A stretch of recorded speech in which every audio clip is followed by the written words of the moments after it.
O que eu vou contar para vocês agora é de arrepiar os cabelos até de quem é careca. Muito forte o conteúdo desse vídeo. Eu estava esperando chegar a época da Páscoa para abordar esse assunto aqui para vocês. É sobre algo que acontecia dentro de banheiros públicos. Algo que ocorria dentro dos banheiros públicos da época de Jesus. Esse conteúdo aqui não é para todo mundo não. Tem que ter maturidade para entender o que eu vou dizer aqui, gente. Veja só, os banheiros públicos na época de Jesus era o seguinte: uma paredezinha assim baixa, com várias aberturas, aonde os homens podiam se sentar. Eu estou falando do banheiro masculino, público masculino, onde os homens podiam se sentar ali para fazerem as suas necessidades, e era num vão só, numa sala só. Se tivesse uma pessoa ali e chegasse outra, não era repartido, não, era todo mundo ali junto, cada um no seu cantinho ali, certo? E no meio da sala havia ali uma vasilha com vinagre e uma varinha. Existiam várias varetas ali, umas varas com uma esponja na ponta das varas, daquelas varetas, como se fosse uma tocha, sabe? As varetas daquela como se fosse uma tocha. Na ponta é uma esponja, né? Quando eles faziam amarrada na ponta da vara. Então, quando as pessoas os homens faziam as suas necessidades, eles iam lá com aquela esponja, com aquela varetazinha e se limpavam. Eles se limpavam com aquelas varetas, com aquela esponja. Depois, eles colocavam lá naquela vasilha com vinagre para limpar aquela esponja, para servir para o próximo. Tá entendendo? A higienização lá era assim, gente. Se você for pesquisar, você vai ver que eu não estou conversando asneiras, não. Era desse jeito que se procedia na época de Jesus. Aí veja o que é que tem a ver com Páscoa. Aí onde eu quero entrar no assunto que vai gerar muita discussão, eu acredito eu. Quando Jesus foi crucificado, primeiro, o que significa Páscoa? Vou dizer para vocês o que significa Páscoa, mas vamos lá. Quando Jesus foi crucificado, ele foi crucificado às 9 horas da manhã. 9 horas. Sabe quantas horas Jesus passou na cruz? 6. Ele ficou das 9 horas até as 3 horas da tarde, certo? E quando ele estava ali, ele, em um determinado momento de angústia, conversou com o ladrão da direita. Segundo a tradição judaica, um ladrão se chamava, um malfeitor se chamava Dimas e outro Gesma.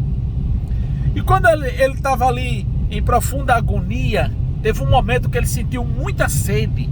Ele estava ali no Monte Caveira, no Calvário, ao lado de 2 malfeitores.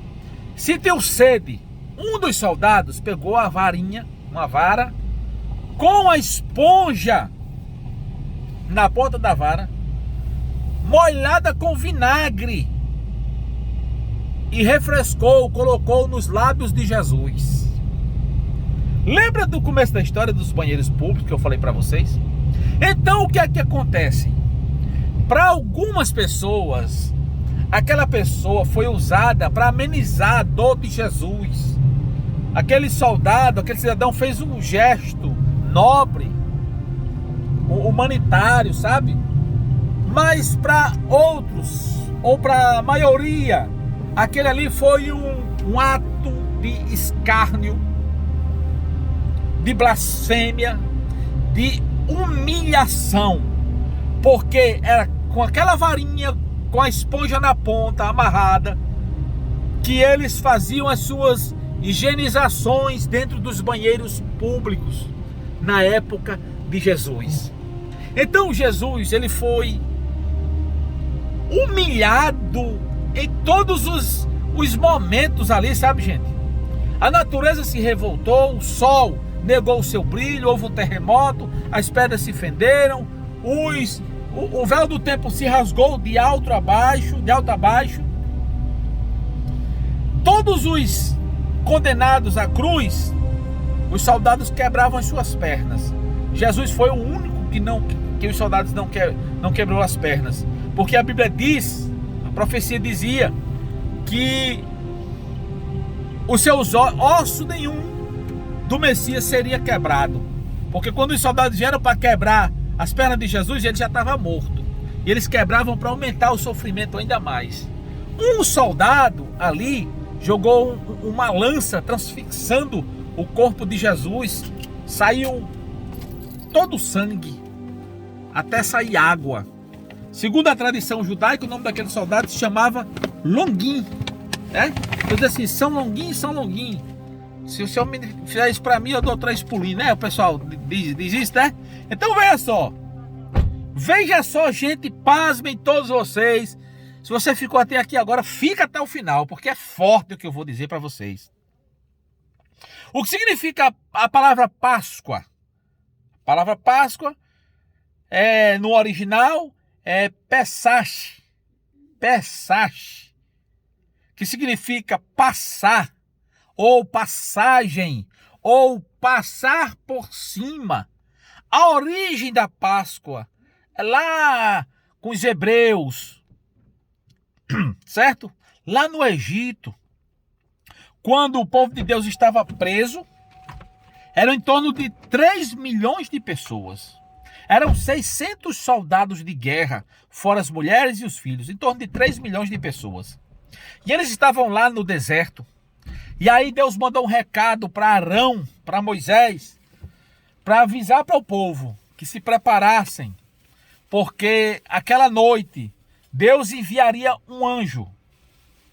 Deus enviaria um anjo, e aquele anjo mataria todos os primogênitos, todos os filhos homens primogênitos dos egípcios.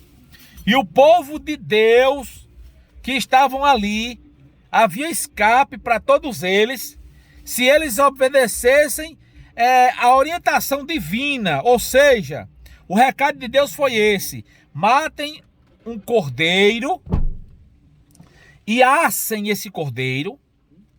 E se o cordeiro for grande, chame os vizinhos para comerem junto com vocês, certo? E o sangue desse cordeiro, vocês vão passar na frecha da porta, na beira da porta, no beiral da porta. Porque quando o anjo vier à meia-noite para matar os primogênitos dos egípcios, que aonde tiver o sangue aspergido nas virgas das portas, o anjo da morte vai passar por cima, certo? Isso aí é a origem da Páscoa. Então veja só, a morte de Cristo, a paixão de Cristo retrata a Páscoa. Só, gente, que a figura principal da Páscoa, não sei se vocês vão de concordar comigo, a figura principal da Páscoa é o coelho e o ovo de chocolate, aonde a figura principal deveria ser a morte de Jesus, a paixão de Cristo, certo? O sacrifício vicário de Cristo na cruz do Calvário. Mas o coelho tomou o lugar de Jesus. Vou contar a história do coelho. Por que é o coelho?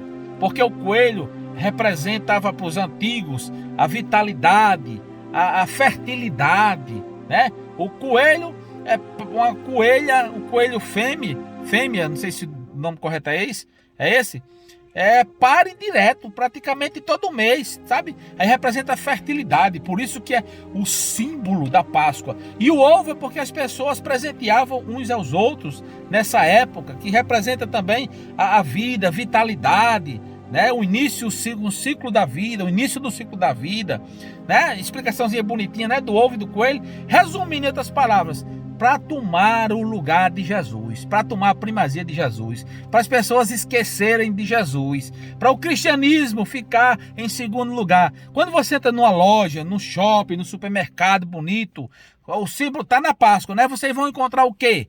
Ovo da Páscoa. Vocês vão encontrar o quê? Os coelhos gigantes, inflável, ornamentando lá o prédio, o ambiente. Você vê Jesus, a manjedourazinha de Jesus simbolizando, ou melhor, você vê lá a paixão de Cristo, é a Páscoa, o Natal, que é o nascimento de Cristo, e a Páscoa representa o sacrifício vicário de Jesus na cruz do Calvário. Aí vocês verem lá essas representações, gente? Vem não. Dificilmente, raramente alguém vai ver algo desse tipo, é só coelho e ovo. E no Natal é Papai Noel para lá e Papai Noel para cá, que é o nascimento de Jesus. Ou seja, eles querem acabar, eles denigrem de forma direta, indireta, usando todos os tipos de artifícios, de mecanismo para acabar, para afolgar, para aniquilar a imagem central, verídica, verdadeira, que é Jesus, o centro, certo? O centro de tudo isso é Jesus. Mas as pessoas estão esquecendo. E nós cristãos, muitas vezes, nos deixamos... nós somos iludidos.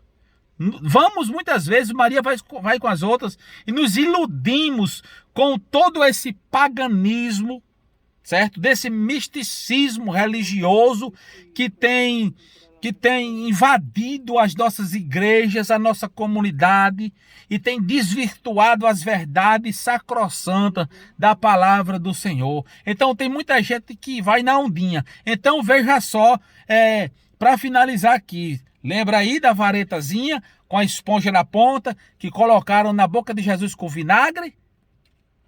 Fique com essa mensagem para você. Ali era símbolo de escárnio, porque era usada lá no banheiro da época de Jesus para fazer as higienes, para fazer a agora esqueci o nome. Higienização, para fazer a higienização, entendeu? A mesmo esquemazinho, vinagre na ponta da esponja para botar na boca. Tá? Botaram na boca de Jesus isso aí, rapaz. Onde botavam lá embaixo. Você está entendendo demais, né? O que eu estou dizendo? Aí veja só, tem gente que diz, não, ali era para matar a sede. Aonde é que vinagre mata a sede de ninguém, gente? Não, na época do passado usava para matar a sede. Nunca! Nunca! Não, mas estudioso tal, pode vir com o estudo que quiser. Pode trazer a história que vocês quiserem aí, que historiador diz, que não sei o que diz, que vinagre não mata a sede de ninguém. O que mata a sede é água. Água, certo? Jesus disse para aquela mulher samaritana, ele disse, mulher, se tu conheceras quem é que está pedindo de beber a você, tu é quem ia me pedir de beber e eu quem te daria. E a água que eu dou, essa é uma água que jorra para a vida eterna. Se você tomar dela, nunca mais você tornará a ter sede. A mulher disse, Senhor, pelo amor de Deus, como é que o senhor está dizendo um absurdo desse? O poço é fundo, o senhor não tem a corda aqui para tirar essa água. Onde é que tem essa água? Aí Jesus disse, você não está entendendo nada. Essa água aí, você toma ela e volta a ter sede. Daqui eu for lhe dar, você nunca mais tornará a ter sede. Então, eu estava esperando chegar a Páscoa para contar essa historinha para vocês. O significado do nome Páscoa, a origem da Páscoa, a figura principal da Páscoa é Jesus. É Jesus. Se você quiser dar chocolate ao seu menino de um ovo, não tem nada a ver com a sua vida, mas o ovo não representa a Páscoa genuína, verdadeira. Quem representa nem é coelho, nem Páscoa. Nem coelho, nem Páscoa e nem comer peixe em Semana Santa. Nem abstenção de carnes. Eu respeito aqui qualquer tipo de religião, cada um faz como quer, como for instruído, como aceita. Mas o principal objetivo da Páscoa, né, é a morte de Cristo, da cruz do Calvário, certo?